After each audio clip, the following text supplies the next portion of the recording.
আর আমরা এখন নির্বাচনী আবহ কিছুটা এসেছে, সকল অ্যাক্টর এখন ময়দানে কম বেশি ভিজিবল হবেন, তারপরে ইনশাল্লাহ আমরা জরিপ করব, তখন বোঝা যাবে যে আগের মূল্যায়ন আর পরের মূল্যায়নের মাঝে তফাৎটা কতটুকু। আর যেটা বললেন যে কাউকে কাঁদ দিয়ে খাওয়ার ক্ষমতায় যাওয়া, আমরা ভাই আসলে ক্ষমতায় যাওয়ার বিষয়টা দেখি না, আমরা দেখি যে এটা একটা বিশাল দায়িত্বের বোঝা। আল্লাহ যদি কখনো সে কাজের জন্য আমাদেরকে কবুল করেন, তাহলে আমরা শাসক নয় ভাই, দোয়া করেন আমরা যেন মানুষের সেবক হতে পারি। আপনাকে অনেক ধন্যবাদ। আমি শুধু শেষ কথা আপনার কাছ থেকে একটু জানতে চাইবো যে আপনি মনে করতেছেন এপ্রিলের পরে হয়তো নির্বাচন যাবেন না, ফেভার করতেছেন হচ্ছে ফেব্রুয়ারিতে হতে।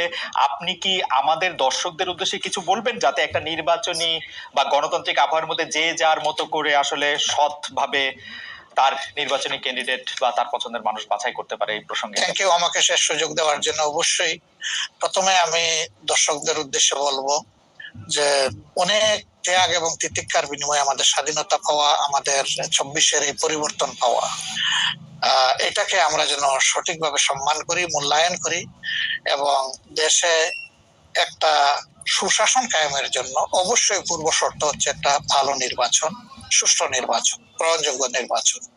সেই নির্বাচনের জন্য যে যেখানে আছে সেখান থেকে কোনো অন্যায়কে সমর্থন নয়, বরঞ্চ ন্যায়ের পক্ষ নিয়ে আমরা যেন দাঁড়ায় যেতে পারি। ন্যায়ের পাল্লা যেদিকেই থাকবে আমারও সমর্থনটা সেদিকেই থাকবে। কোনো অন্যায়, সেটা আমার দীর্ঘদিনের সম্পর্ক যদি কারোর সাথে থেকে থাকে, আমি যেন অন্যায়ের সঙ্গী না হই, কেউ যেন অন্যায়ের সঙ্গী না হয়। 2 নম্বর, যেহেতু প্রবাস থেকে আপনার সাথে আমার এই কথা, সেই কারণে আমি অনুরোধ করব যে প্রবাসীদেরকে শুধুমাত্র রিমিটেন্স যোদ্ধা বলে আমাদের দায়িত্ব শেষ হয়ে যায় না, বরঞ্চ প্রবাসীদের সবচেয়ে বড় অধিকার তাদের ভোটের অধিকার।